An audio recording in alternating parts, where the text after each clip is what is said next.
ఎత్తేస్తాం, మేము వీళ్ళని ఆదుకుంటాం, మేము సిపిఎస్ను ఓపీఎస్గా మారుస్తామని చెప్పి ముఖ్యమంత్రి గారు తమ మేనిఫెస్టోలో చెప్పారు.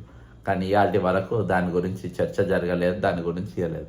నా ప్రత్యేకంగా దీని మీద కొంచెం సమాచారము అంటే మన వాళ్ళు చాలామంది చెప్పినప్పటికీ నిన్న అంటే పర్టికులర్గా ఈ అంశం పైనే రిటైర్డ్ సిపిఎస్ ఉద్యోగులకు పెన్షన్ లేదు మరియు హెల్త్ కార్డులు లేవు. వృద్ధాప్యంలో సిపిఎస్ ఉద్యోగులకు ఆర్థిక ఆరోగ్య భద్రత అసలు ప్రభుత్వం లేనే లేదు. 70% ఉన్న సిపిఎస్ ఉద్యోగులకు హెల్త్ కేర్ ట్రస్ట్ కానీ అంటే ఈహెచ్సిటిలో సిపిఎస్ ఉద్యోగుల సంఘానికి ప్రాతినిధ్యం ఎక్కడుంది? సిపిఎస్ ఉద్యోగుల సంక్షేమం ఎక్కడుంది? ఈరోజు రిటైర్డ్ సిపిఎస్ ఉద్యోగులకు పాత పెన్షన్ అమలు అయ్యే వరకు నగదు రహిత చికిత్సకై హెల్త్ కార్డ్స్ మంజూరు చేయాలని చెప్పేసి వాళ్ళు డిమాండ్ చేస్తున్నారు. సిపిఎస్ ఉద్యోగుల రాష్ట్ర అధ్యక్షులు లింగముల్ల దర్శన్ గౌడ్ గారు మరి 2004 సెప్టెంబర్ 1 తర్వాత నియామకమైన రాష్ట్ర ప్రభుత్వ ఉద్యోగ ఉపాధ్యాయులకు సిపిఎస్ విధానాన్ని వర్తింపచేయడం వల్ల ఉద్యోగ విరమణ అనంతరం పెన్షన్ సౌకర్యం లేక వృద్ధాప్యంలో ఆర్థిక అనారోగ్య సమస్యతో మానసిక ఒత్తిడికి లోనవుతున్నారని సిపిఎస్ విధానం ఉద్యోగుల పట్ల పాలిట శాపంగా మారిందని కూడా చెప్తున్నారు. అయితే కాంగ్రెస్ పార్టీ ఎన్నికల మేనిఫెస్టోలో హామీ ఇచ్చిన పాత పెన్షన్ విధానాన్ని అమలు చేస్తామని రాష్ట్ర ప్రభుత్వ ఉద్యోగులకు 1980 పెన్షన్ రూల్ ప్రకారము పాత పెన్షన్ పునరుద్ధరణ చేసి ఉద్యోగుల పక్షాన నిలబడగలరని విజ్ఞప్తి చేసిందంట. పాత పెన్షన్ విధానంలో ఉద్యోగి చందా లేకుండానే పదవి విరమణ తర్వాత సర్వీస్ను బట్టి పెన్షన్, గ్రాడ్యుయేటీ, కమ్యూటేషన్, ఉద్యోగంలో ఉండి చనిపోయిన లేదా పదవి విరమణ తర్వాత చనిపోయినా కూడా ఫ్యామిలీ పెన్షన్ అవకాశం ఉంటుంది. 70 సంవత్సరాల తర్వాత వచ్చే అదనపు పెన్షన్ ఉద్యోగం ఉన్నప్పుడు పదవి విరమణ తర్వాత కూడా హెల్త్ కార్డు సదుపాయం, వేతన సవరణ, కరువు భత్యం అవకాశం ఉంటుంది. అంతేకాకుండా ఉద్యోగంలోకి వచ్చి మరణించిన తొందరగా పదవి విరమణ చేసి ఉద్యోగులకు కూడా కనీస పెన్షన్ 9,600 మంది మరియు కారుణ్య నియామకం అవకాశం ఉంది. అదే కేంద్ర ప్రభుత్వం తీసుకువచ్చిన సెప్టెంబర్ 1, 2004 తర్వాత ఉద్యోగంలోకి వచ్చిన ఉమ్మడి ఆంధ్రప్రదేశ్ ఉద్యోగులకు తీసుకువచ్చిన నూతన పెన్షన్ విధానం ఉద్యోగుల పాలిట శాపమైంది. మొత్తంగా సిపిఎస్ను పరిశీలిస్తే ఇది నో పెన్షన్. దీనిని గమనించిన సిపిఎస్ ఉద్యోగులు దానికి వ్యతిరేకంగా ప్రభుత్వం మీద పోరాటం చేస్తున్నారు.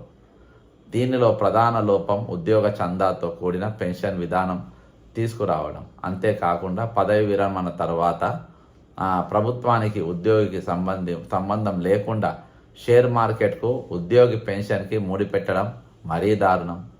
అదేవిధంగా పదవి విరమణ అనంతరం కమ్యూటేషన్ లేదు, హెల్త్ కార్డులు లేవు, వేతన అంటే పిఆర్సీ లేవు, డిఆర్ లేవు అంటే కరువు భత్యం లేదు, డిఎల్ లేవు, 70 సంవత్సరాల తర్వాత అదనపు పెన్షన్ లేదు, కనీస పెన్షన్ కూడా లేదు, కారుణ్య నియామకం లేదు.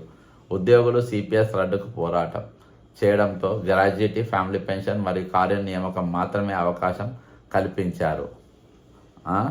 కానీ షేర్ మార్కెట్ మీద ఆధారపడి పెన్షన్ ఇవ్వడం అన్నది ఎండమావిలో నీటిని వెతకడం లాగా ఉంది. అంటే అది ఉండవచ్చు, ఉన్నది కూడా ఊసిపోవచ్చు. అందులో ఉద్యోగ విరమణ అనంతరం ఆర్థిక భద్రత, ఆరోగ్య భద్రత ఉంటేనే వృద్ధాప్యంలో వారు ఆత్మగౌరవంతో జీవిస్తారని పాత పెన్షన్ విధానాన్ని పునరుద్ధరించి ఉద్యోగ విరమణ చేసిన సిపిఎస్ ఉద్యోగుల ఆత్మగౌరవాన్ని కాపాడాలని ప్రభుత్వాన్ని కోరుతున్నారు. సిపిఎస్ విధానాన్ని వ్యతిరేకిస్తూ దశాబ్ద కాలంగా ఉద్యోగులు చేస్తున్న పోరాటాన్ని గుర్తించి గత అసెంబ్లీ ఎన్నికల ప్రచారంలో భాగంగా వరంగల్ మహాసభలో మేము అధికారంలోకి వచ్చాక సిపిఎస్ విధానాన్ని రద్దు చేసి పాత పెన్షన్ విధానాన్ని పునరుద్ధరిస్తామని ముఖ్యమంత్రి రేవంత్ రెడ్డి గారు మరి అప్పుడు వాగ్దానం చేసిండ్రు.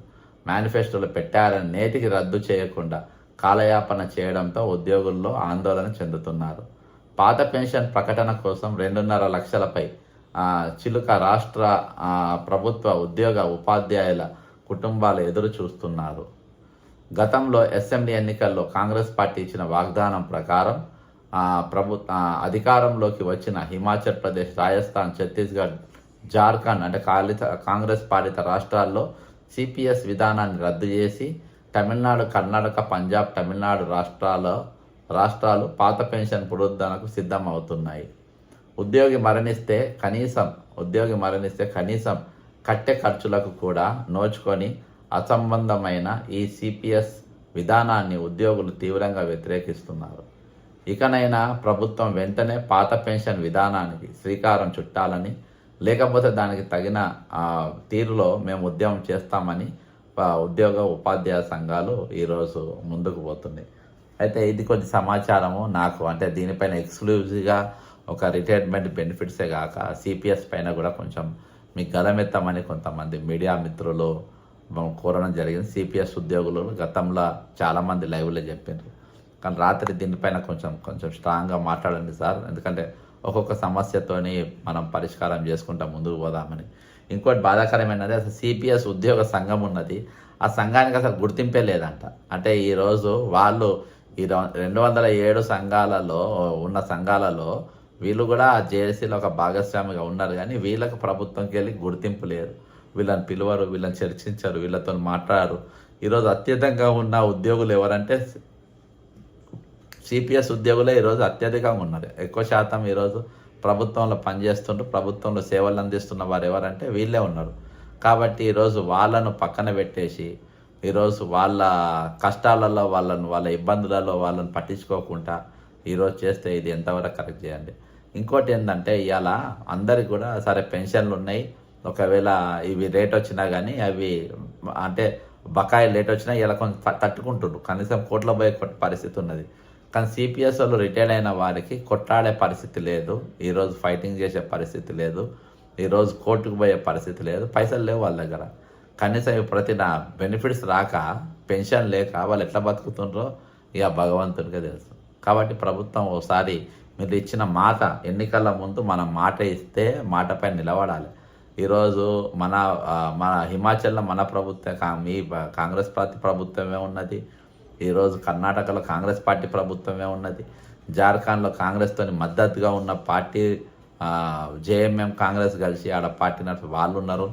అంతటా కూడా వాళ్ళు ఆ విధానాన్ని, పాత విధానాన్ని తిరిగి కొనసాగిస్తారు, ఎందుకంటే వృద్ధాప్యంలో జీవించలేదు కాబట్టి.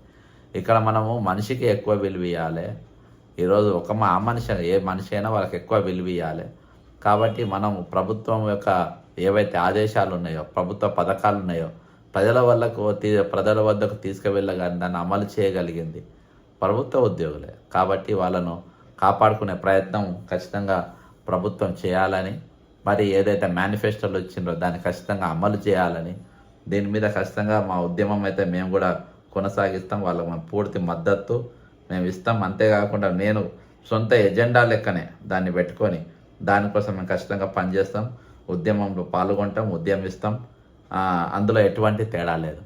ఎక్కడ ఏది ఏమైనప్పటికీ ఈరోజు మనము ఏ రాజకీయాలు చేసినా కానీ ఈరోజు మనిషి అనేటోనికి ఏది ఉన్నా లేకున్నా విద్య, వైద్యం, గూడు, మౌలిక సదుపాయాలు అందేలాగా చూడడం అనేది ప్రభుత్వ కనీస బాధ్యత.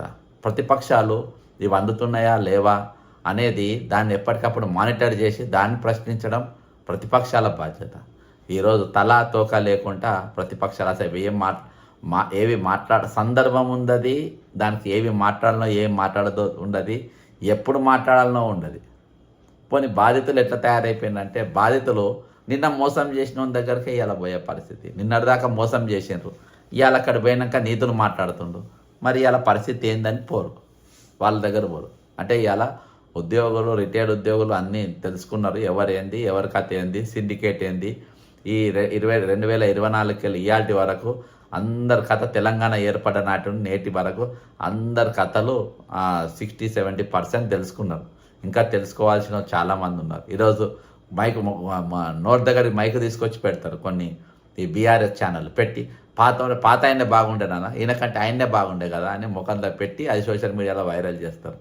అర్థమైందా? గజ దొంగ మంచోడా, దోపిడి దొంగ మంచోడా, జేబు దొంగ మంచోడా అంటే ఏ దొంగే కదా.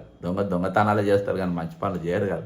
కాబట్టి ఈరోజు ఆ విధంగా ప్రతిపక్షాలే గట్టిగా ఉంటే, మీరు ఇచ్చిన మేనిఫెస్టో మీరు నెరవేర్చాలనే పదం పైన గట్టిగా నిలబడితే ఇలా బాగుండేటోళ్ళు. కానీ ఈరోజు ఆ విధంగా లేకుండా ఈరోజు వాళ్ళు మళ్ళీ మేము ఎట్లా అధికారం రావాలి, మేము ఎట్లా పవర్లోకి రావాలి అనే ఒక్క యావ తప్ప ఈరోజు నిజంగా ప్రజలకు సేవ చేయాలనే ఆలోచన ఈరోజు లేనే లేదు.